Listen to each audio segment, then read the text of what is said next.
श्री राम समर्थ। सितंबर 29। गृहस्थी साधन है, परमार्थ साध्य है। मैं गृहस्थी के लिए नहीं बल्कि श्री राम के लिए हूँ, यह भावना दृढ़ रखे। मैं श्री राम के लिए जी रहा हूँ ऐसा कहे। फलतः राम के ही गुण हमारे भीतर उतरेंगे। हम गृहस्थी के लिए जीते हैं, इसलिए गृहस्थी के गुण हमारे भीतर उतरते हैं। इसलिए भगवान के लिए जिए। गृहस्थी यह साधन है, परमार्थ यह साध्य है। गृहस्थी से किसने छुटकारा पाया है, किंतु साधु उसका सदुपयोग करते हैं। हम वैसा करते नहीं। संसार में 3 बातें दुर्लभ हैं: मनुष्य जन्म, संत समागम और मुमुक्षुत्व। मनुष्य जन्म केवल परमार्थ के लिए ही है, विषय भोग के लिए नहीं। परमार्थ की लगन लगनी चाहिए। व्याकुलता उत्पन्न होने पर, मन शुद्ध होने पर श्री राम मिलेंगे ही। दीपक जलाने पर उसे समय समय पर तेल नहीं डाले तो वह बुझ जाएगा। नामस्मरण रूपी तेल परमार्थ के दीपक में बार बार डालने पर वह सदा जलता रहेगा। परमार्थ तो प्रायः अनुभव का है। यदि पंढरपुर जाना चाहते हो तो रास्ता नापना चाहिए, तब रास्ते में मार्ग दिखाने वाला कोई न कोई मिलता ही है। कम से कम मार्गदर्शक फलक तो होते ही हैं। हम परमार्थ का मार्ग नापना शुरू ही नहीं करते, फिर मार्गदर्शक कैसे मिलेगा? परमार्थ का मार्ग नापते समय गुरु अवश्य मिलेंगे। अतः श्री राम का अखंड स्मरण रखकर परमार्थ प्राप्ति की चेष्टा करे।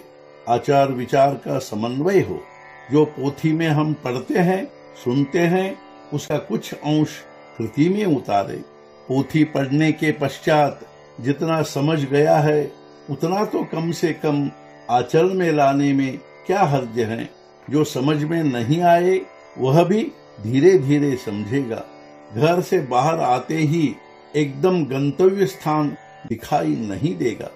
पहले एक रास्ता, फिर दूसरा रास्ता, फिर तीसरा, ऐसा करते करते हम इष्ट स्थान पर पहुंच ही जाएंगे। उसी प्रकार पोथी में जो दिया होता है वह पूरा का पूरा यदि समझ में नहीं भी आया तो जितना समझ गया है उतना तो आचरण में लाएं। दृढ़ निश्चय से यदि एक एक मार्ग पर हम चलते रहे तो गंतव्य स्थान पर निश्चय ही पहुंचेंगे। इसलिए भगवत स्मरण का निरंतर ध्यान रखना चाहिए। उसे तो प्राण की बाजी लगाकर भी संभालना चाहिए। संत, सद्गुरु और शास्त्रों के वचनों पर दृढ़ विश्वास रखे, वहाँ बुद्धि भेद न होने दे। यदि इसी मार्ग पर चले तो गृहस्थी परमार्थ रूप ही होगा। मैं राम का हूँ यह कहना ही परमार्थ है। अहम बुद्धि रखना गृहस्थी है। परमार्थ में अहंकार मिलाते ही वह प्रपंच बनता है। इसके विपरीत गृहस्थी से अहंकार मिटाने पर वह परमार्थ होता है।